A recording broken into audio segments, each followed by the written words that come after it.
नमस्कार। आकाशवाणी देहरादून से प्रस्तुत हैं प्रादेशिक समाचार। पहले मुख्य समाचार। राष्ट्रपति द्रौपदी मुर्मू ने दिव्यांगजनों को हर क्षेत्र में प्रोत्साहित करने पर जोर दिया। श्रीमती मुर्मू ने देहरादून में राष्ट्रपति निकेतन और राष्ट्रपति तपोवन का उद्घाटन भी किया। ऑपरेशन मानसून के तहत कार्बेट राष्ट्रीय पार्क हाई अलर्ट पर। शिकारियों की घुसपैठ रोकने के लिए पार्क की दक्षिणी सीमा पर 250 से अधिक वन कर्मियों की तैनाती। उत्तरकाशी जिले के मोरी ब्लॉक में मकान की दीवार गिरने से एक ही परिवार के 4 सदस्यों की मृत्यु। और मौसम विभाग ने प्रदेश के पर्वतीय जिलों में कहीं कहीं गर्जन के साथ बारिश की चेतावनी दी। प्रादेशिक समाचार के साथ मैं आशुतोष उनियाल। और अब समाचार विस्तार से।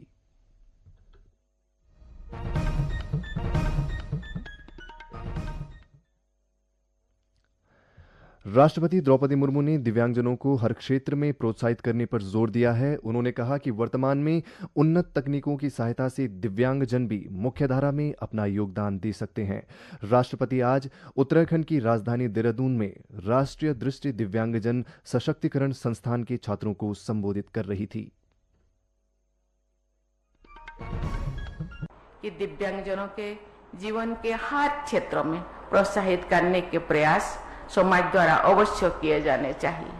आज का युग विज्ञान और तकनीकी का युग है। उन्नत तकनीकी की सहायता से दिव्यांगजन भी मुख्य धारा में अपने योगदान देने में सक्षम हो सकते हैं। मुझे ये जानकर प्रसन्नता हुई है कि इस संस्थान द्वारा समावेशी शिक्षा प्रणाली एवं नवीनतम तकनीकी संसाधनों के माध्यम से विद्यार्थियों के सर्वांगीण विकास पर विशेष बल दिया जा रहा है। राष्ट्रपति ने सभी लोगों से दिव्यांगजनों की प्रतिभा को निखारने के लिए सभी लोगों से सहयोग का आह्वान किया। कोई हम लोगों से अलग नहीं है। उनको दया की आवश्यकता नहीं, उनके संवेदन की और सहयोग की आवश्यकता है। उनके अंदर जो प्रतिभा है उनको निखारने का, बाहर आने का और प्रतिभा को प्रकाशित करने का सुयोग हम सबको देना है। इसीलिए हम सब का कर्तव्य केवल सरकार का नहीं, प्रत्येक नागरिक का कर्तव्य है कि दिव्यांगजनों प्रति सब लोगों का सहयोग होना चाहिए और उनके प्रति संवेदन होना चाहिए। इसीलिए हम सभी नागरिकों का कर्तव्य है उनके प्रति हम सहायता करें। इससे पहले श्रीमती मुर्मू ने देहरादून में राष्ट्रपति निकेतन और राष्ट्रपति तपोवन का उद्घाटन किया। राष्ट्रपति निकेतन और राष्ट्रपति तपोवन 24 जून से आम जनता के लिए खोले जाएंगे। श्रीमती मुर्मू ने राष्ट्रपति निकेतन में विभिन्न विकास परियोजनाओं का उद्घाटन और शिलान्यास भी किया। इसके अतिरिक्त राष्ट्रपति ने 132 एकड़ में विकसित होने वाले राष्ट्रपति उद्यान की आधारशिला भी रखी, जिसे 1 वर्ष में पूर्ण कर जनता को समर्पित किया जाएगा। नैनीताल जिले में रामनगर सहित कई क्षेत्रों में फैले कार्बेट राष्ट्रीय पार्क में प्रशासन ने वन्यजीवों की सुरक्षा में लगे वनकर्मियों को ऑपरेशन मानसून के तहत हाई अलर्ट पर रहने को कहा है। इसके तहत शिकारियों की पार्क में घुसपैठ रोकने के लिए पार्क की दक्षिणी सीमा पर 250 से अधिक वनकर्मियों को तैनात किया गया है। इसके अलावा ड्रोन और थर्मल कैमरों से भी पार्क पर नजर रखी जा रही है ताकि शिकारी जंगली जानवरों का शिकार न कर सके। गौरतलब है कि मानसून सीजन में कॉर्बेट पार्क में पर्यटकों की आवाजाही न होने से शिकारी इसका फायदा उठाते हैं और इसे रोकने के लिए कॉर्बेट प्रशासन चौकस हो गया है। कॉर्बेट पार्क का क्षेत्रफल करीब 1288 वर्ग किलोमीटर है। पार्क का जंगल भी काफी घना है। ऐसे में मानसून में सक्रिय होने वाले शिकारियों की नजर बाघ, तेंदुआ और हाथी सहित कई वन्यजीवों पर रहती है। कॉर्बेट टाइगर रिजर्व के निदेशक डॉक्टर साकेत बडोला के अनुसार मानसून सीजन को देखते हुए कॉर्बेट पार्क में अलर्ट जारी किया गया है। शिकारी पार्क में घुसपैठ नहीं कर सकें, इसके लिए वन कर्मियों को गश्त निर्देश दिए गए हैं। थर्मल और ड्रोन कैमरों से भी नजर रखी जा रही है। मुख्य सचिव आनंदवर्धन की अध्यक्षता में सचिवालय में real estate regulatory authority RERA की समीक्षा बैठक आयोजित की गई। बैठक में मुख्य सचिव ने रेरा प्रोजेक्ट से संबंधित शिकायतों का तेजी से निस्तारण करने के निर्देश दिए। उन्होंने 3 वर्ष से अधिक लंबित मामलों को प्राथमिकता के आधार पर शीघ्रता से निस्तारित करने के निर्देश दिए। इसके अलावा मुख्य सचिव ने विकासकर्ताओं से की जाने वाली वसूली में भी तेजी लाने की बात कही। आकाशवाणी के देहरादून केंद्र से प्रसारित किए जा रहे हैं। ताज़ा समाचार के लिए आप हमारे सोशल मीडिया एक्स व Facebook page Akashvani news Uttarakhand को फॉलो कर सकते हैं। साथ ही ये समाचार हमारे YouTube channel Akashvani news Uttarakhand पर भी उपलब्ध हैं।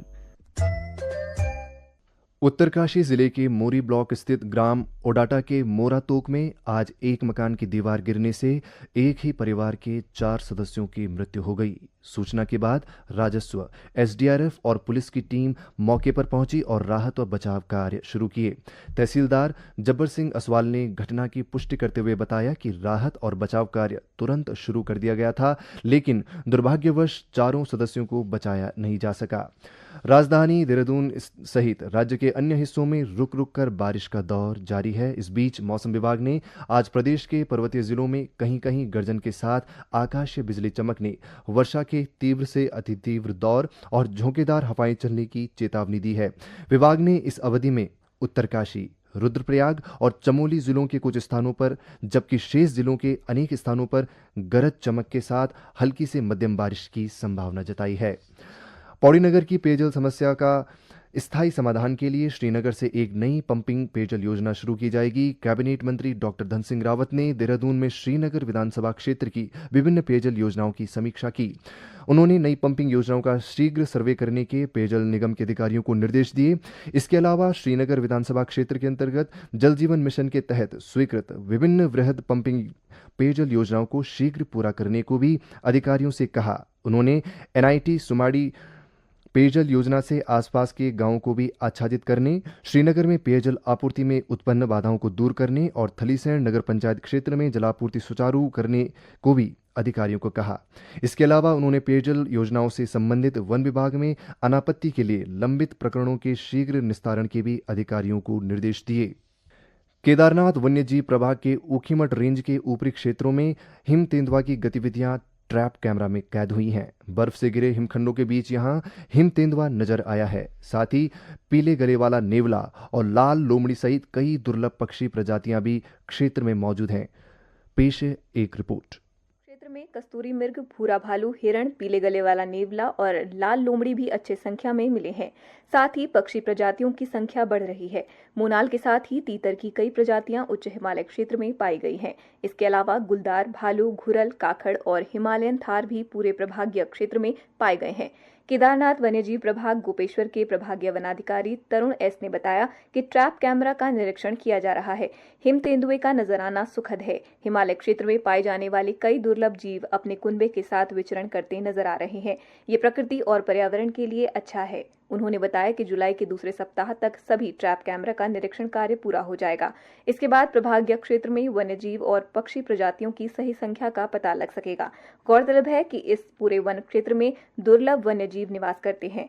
इन जीवों के संरक्षण और सुरक्षा के लिए प्रभागीय स्तर पर निरंतर गश्त की जाती है। साथ ही जगह जगह पर 200 ट्रैप कैमरा लगाए गए हैं, जिनसे वन्य जीवों की गतिविधियों का पता लग सके। आकाशवाणी देहरादून के लिए समाचार कक्ष से रागिनी बिंजोला।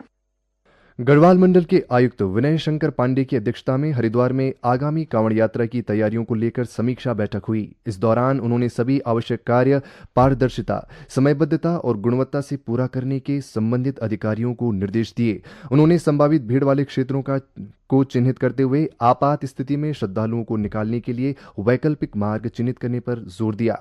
श्री पांडे ने कांवड़ मेले के दौरान शहर में यातायात बाधित होने की स्थिति में हिल बाईपास को बहुत उपयोगी बताते हुए इसे जल्द ठीक करने के भी निर्देश दिए। बैठक में पुलिस महानिरीक्षक गढ़वाल राजीव स्वरूप ने बताया कि कांवड़ यात्रा के दौरान श्रद्धालुओं की सुरक्षा के दृष्टिगत इस बार मेला क्षेत्र को 16 सुपर जोन, 38 जोन और 134 सेक्टर में बांटा गया है। अल्मोड़ा जिले में ग्रामीण स्वच्छता को और अधिक सुदृढ़ बनाने के लिए जिलाधिकारी आलोक कुमार पांडे द्वारा एक महत्वपूर्ण पहल की गई है। जिला खनिज फाउंडेशन न्यास निधि से पोषित कूड़ा वाहन अब जिला पंचायत अल्मोड़ा को सौंपा गया है। अंत में मुख्य समाचार एक बार फिर।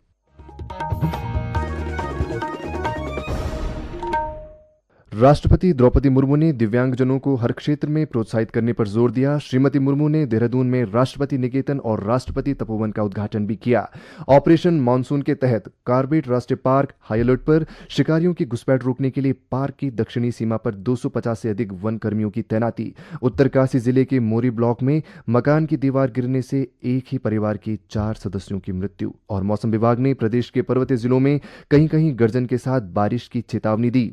इसके साथ ही प्रादेशिक समाचार का ये अंक समाप्त हुआ। अगला समाचार बुलेटिन शाम 6:30 बजे प्रसारित किया जाएगा। नमस्कार।